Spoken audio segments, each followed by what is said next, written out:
Powered by NEI Global Relocation. This is Relocation Leader, the podcast where we help advanced professionals in the world of global mobility. Now, here's your host, Zac Turbis. Welcome to another episode of Relocation Leader. I'm your host, Zac Turbis, and today we have Rob Taylor with us, partner at Erickson Immigration, and we're kind of dealing with a few quick hit episodes here. We had Alex Talbot on for an episode that we aired Friday, and here on Monday we're airing with Rob Taylor so that we can really get the pulse on what's happening with the Middle East conflict and how different service partners and different providers are providing service through this situation. Like we said, we have Erickson at the table, and today we're talking about immigration. So welcome, Rob. Hey, Zach, thanks for having me here. Would you just tell us kind of who you are, kind of what you guys do, and then we can jump into the topic? Sure. Yeah, Erickson Immigration is a global immigration law firm provider, primarily for business immigration services. So we are headquartered in Arlington, Virginia, office also in San Francisco, and then offices around the world kind of covering Europe, EMEA, APAC, but essentially providing immigration services in about 120 different countries. So the first thing I kind of want to get to is, can you walk us through what initially happened on the immigration front in response to the events, and also kind of what developments have taken place since then? Yeah, so I think it was on February 28th, obviously, is when the conflict started. It was very unexpected to the world. And so there was a lot of immediate scrambling in order to kind of understand what this meant, what it was going to look like, how long it was going to last, and then what companies needed to do to try to safeguard their employees in the region. This has turned in, I think, probably to a larger regional conflict than probably what most people would have expected or thought. But we did have some framework to look at, particularly with regards to the recent conflicts that took place in Israel and then also in the Ukraine. And so companies were generally, I wouldn't say that prepared in the sense that they kind of understood a little bit of how they needed to tackle this. But this has turned into a bit, I think, larger conflict than these previous ones. And also there's just a lot of uncertainty around, again, how long it might last. Obviously, in the U.S., we had a response, and I was wondering if you could walk us through a little bit of that, but then tell us, have other countries sort of followed the U.S.'s lead there? Yeah, so, I think as far as the conflict itself goes, right, it's drawn in a lot of countries that are in very close proximity to each other. I think just to give people some context, because as I, have just kind of been following this and watching it more, the whole Middle East, I think, is pretty comparable in size to the United States. So when you're looking at a geographic region, that gives you some context for the space over which this conflict is occurring. But even Iran itself, I think, is about 2.5 times the size of Texas.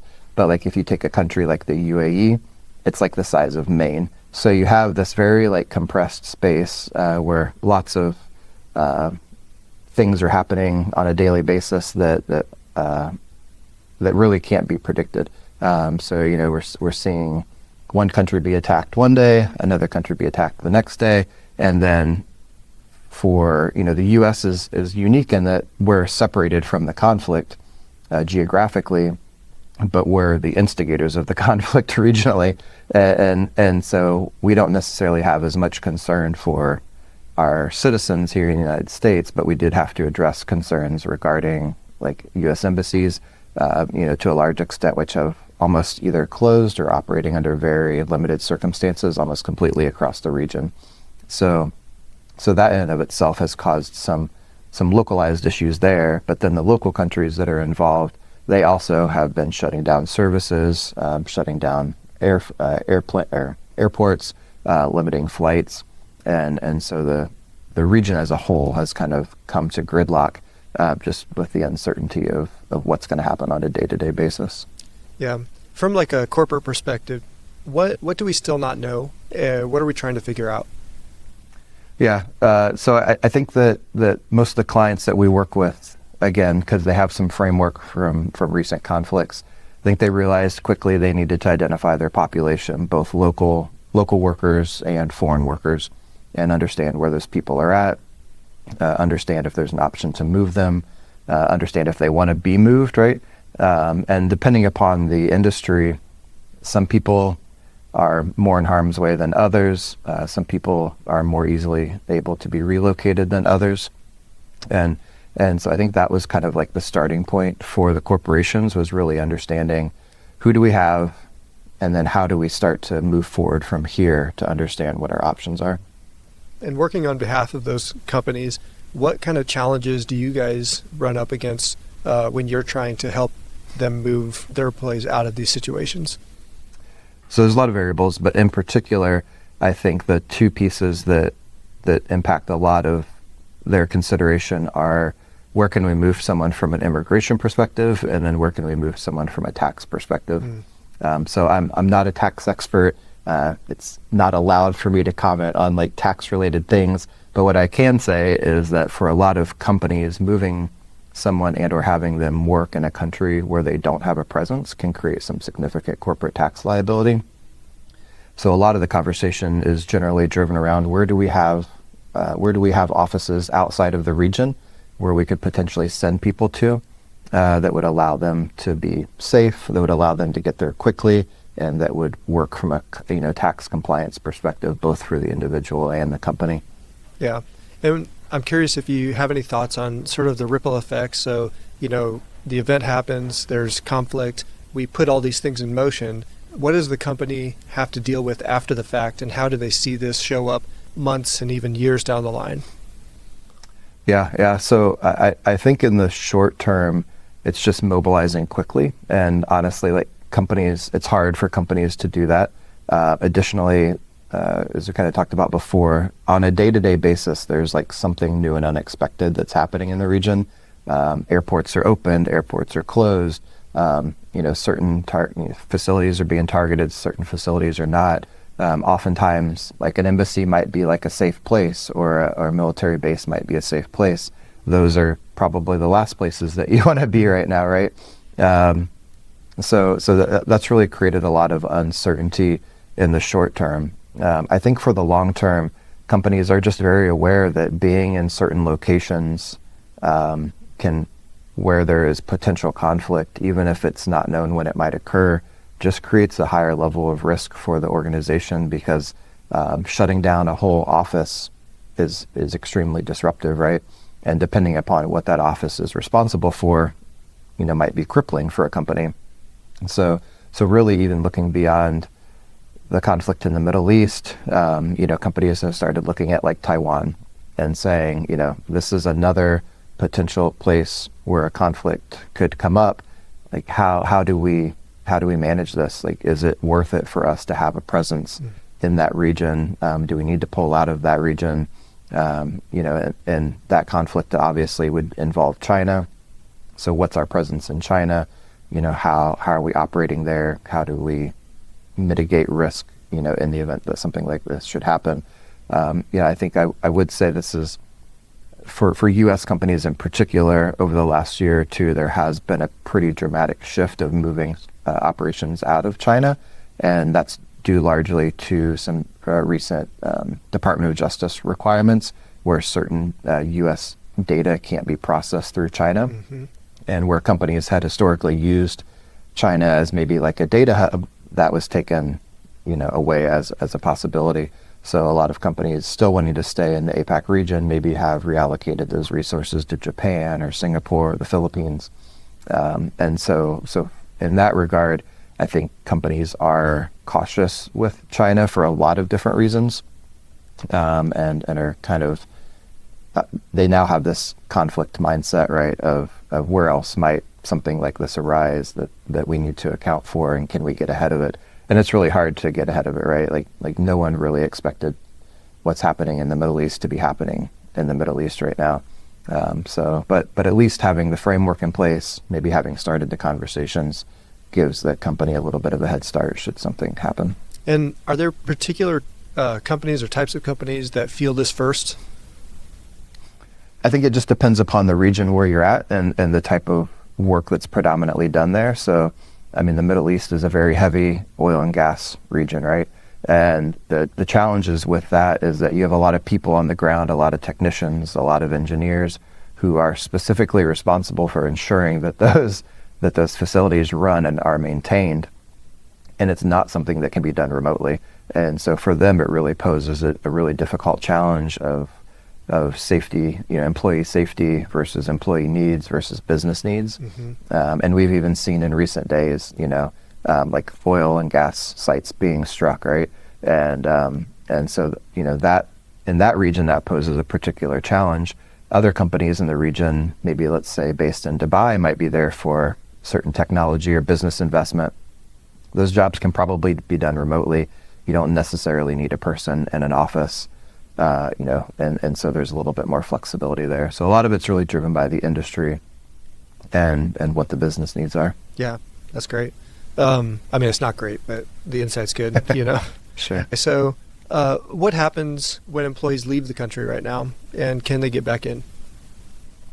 That is a great question. So I think first of all, the question is, can they leave, right? So I think that's been a major challenge, particularly because a lot of the airports have become targets. And so like in Dubai, for instance, I think it's been hit on multiple occasions by drone attacks.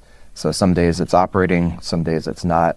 I think anybody who's able to get out has kind of tried to take advantage of getting out whenever they've had the possibility to do that. But then the question is, when they're getting out, where are they getting out to, right? And generally speaking, the quickest and easiest option is to go back to your country of nationality, because you can enter that country visa-free, you can live there indefinitely, you can work there indefinitely.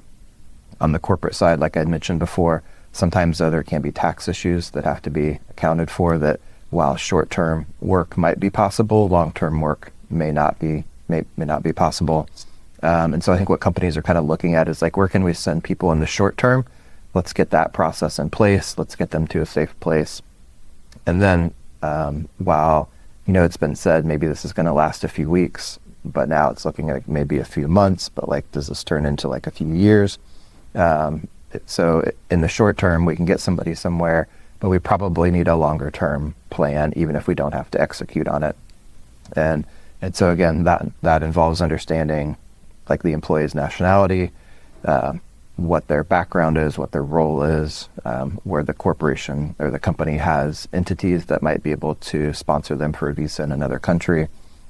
Within that, even within the company, of like, the type of work that this person does, is it done in other regions of the world where we can send them, or do we just send them that's the easiest and quickest place possible, knowing that what they do doesn't maybe really align with what like that local office does. So there's a lot of considerations there. But I think that companies are planning, I don't want to say for the worst, but planning for a prolonged, situation, as opposed to this being, wrapped up or resolved within a few weeks. Yeah. And we kind of touched on it a little bit, but is there anything else that you want to say about how this affects employees abroad who are currently on visas? Yeah, I think just generally speaking, anybody who, is in that region, especially folks who are on visas, more than likely probably relocated there. They have homes there, they might have pets there. There's a lot of things that are part of establishing a life somewhere. Mm-hmm. And when you're told you need to move, essentially probably with whatever you can pack, that means you're leaving a lot of stuff behind. And if it's in a country that's not your home, chances are you probably don't have a lot of connections, you don't have a lot of family, you don't have a lot of support within that region. And so it really creates a really high, on top of the stress of war, it creates an additional layer of stress, on a personal level, where these people are kind of picking up and moving, not knowing if they'll ever come back to this place again, not knowing if they'll even be there when they get back, and or, who's going to watch over their stuff while they're gone, et cetera. So I know, stuff can be replaced, but at the same time, that stuff belongs to somebody and is personal to somebody, and is a difficult process to go through. So mm-hmm. I think through a lot of this, really probably communication and engagement really become important to let employees know, like, we're aware, we know where you're at, we're trying to help you, let us know what you need, let us understand, let us figure out how we can best support you. I think when those communication lines open up, at least it gives the employee an additional level of comfort, knowing that they have support and they're just not on their own, and then kind of just working out a plan from there that that hopefully works for both the individual and the company. But it's a tough spot to be in for sure. I know that. Well, I think I know that. Iranians before the war, they had to meet certain requirements to get a visa from the U.S. Is that correct? And I don't know what it's like after the fact. After the war now. Yeah. So there, even beyond Iran, there are certain countries that face higher scrutiny with regards to visa applications for the U.S. and green cards. So depending upon where you're from, the heightened scrutiny can be focused in different areas. So Iranians, for instance, generally face pretty high scrutiny with regards to whether they might have access to certain types of technology in their role in the U.S. So that's always existed, will continue to exist. I think more broadly, what probably will be considered and vetted now is they'll still consider those technology issues, but there'll probably be a lot of background checks just with regards to maybe like military service, different things that might tie them to the Iranian, government, that if those individuals come here, can they be trusted, is kind of, I guess, like a simplified way to put it. So I wouldn't say that's anything that's necessarily new. I think Iran and the U.S. have been, at odds for quite a long time, and those individuals have been vetted for quite a long time.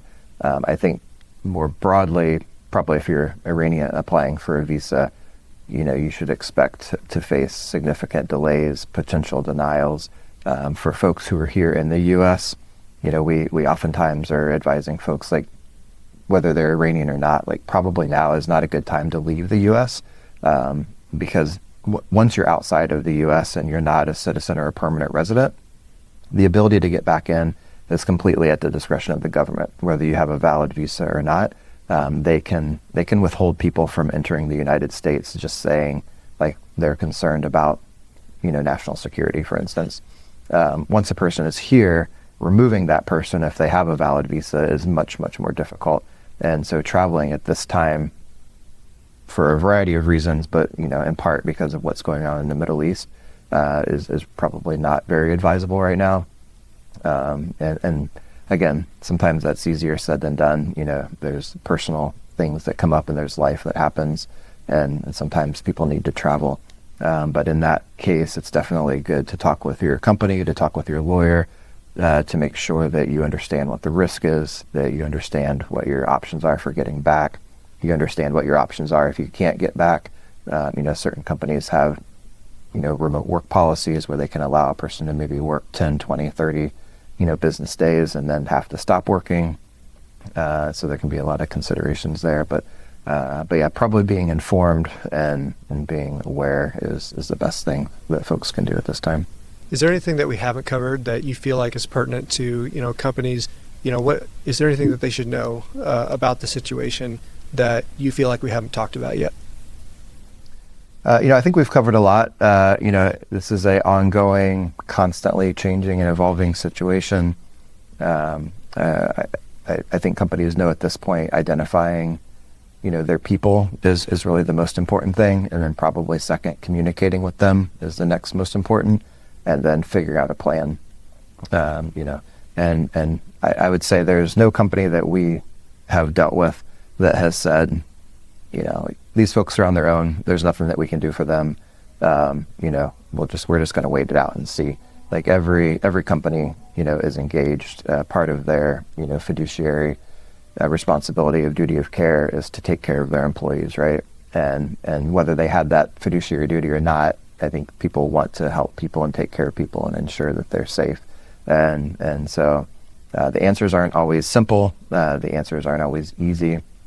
But acting quickly, putting a plan in place and following it, and then being able to pivot, when circumstances change, are really the keys to kind of being able to navigate these types of situations. Perfect. Well, Rob, thank you so much for coming on with us. I think that everyone's going to find this information really helpful, and we really appreciate it. Yeah, thank you for having me. It was good talking. So that was another special episode of Relocation Leader. We'll get back to some of our regular programming in 2 weeks. But thank you guys for joining, and we'll see you next time. This has been Relocation Leader, the podcast where we help advance professionals in the world of global mobility. We'll see you next time.